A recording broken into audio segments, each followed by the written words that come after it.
Guys এখন আমরা টুনদিঘি স্ট্যান্ডে আছি। আমরা এখন সবাই মিলে যাব কোথায় যাব? করণদিঘি সবলা মেলা। তো গাইস আমরা চলে আসছি করণদিঘি মেলাতে। দেখতে পাচ্ছি এদিকে প্যান্ডেলটা, আর এখন আমাদের টোটো পার্কিং হবে এই জায়গাটাতে, আর কয়েকজন গেছে ওই সাইডে। তো চলো তোমাদেরকে ভিতরে যাই দেখাচ্ছি গাইস। পুরা এই সাইডে দেখতে পাচ্ছ গাইস বাইকের, আমাদের স্কুল দেখা হয়েছে, আর ওই সাইডে কিছু দোকান বসছে, তো ওইদিকেও যাবো আর কিছুক্ষণ পরে। আর এদিকে করণদিঘি এটা হাই স্কুল দেখতে পাচ্ছ গেট, এদিকে সব ছেলে পেলে আগে চলে গেছে। আর ওই কিছু স্টল বসছে ওই সাইডে দেখাচ্ছি, তো এদিকে সব হাতের ডিজাইন কাজ করছে এগুলো। তো গাইস আমরা চলে যাবো সামনের দিকে এখন, তো ওইদিকে চলে গেছে আর এখানে হাতের ডিজাইন কিছু জিনিস, আর এখানে দেখতে পাচ্ছি আরো সুন্দর জিনিস আছে।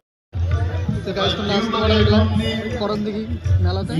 এখানে ছোট ছোট পুতুল আরো অনেক স্টল আছে। এদিকে আমরা দেখতে পাচ্ছি এখানে বাউল গান হচ্ছে, কিছু স্টল বসছে ওই সাইডে। তো তোমাদেরকে ওই সাইডে এখানে চলে আসবে। হাত পা গোপাল ঠাকুরের জামা কাপড় সব ছোট ছোট। তো গাইস ফটো তোলা কমপ্লিট। আমরা মেলা থেকে বাইরে চলে আসছি গাইস, ফটো ঘোরানো হচ্ছে আর এখানে সবাই দাঁড়ায় আছি।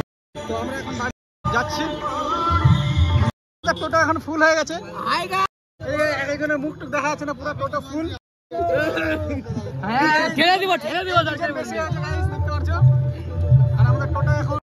আমরা বাড়ি চলে আসছি। তো দেখা হবে নেক্সট ব্লগে। আজকের মতন এখানে টাটা, বাই বাই।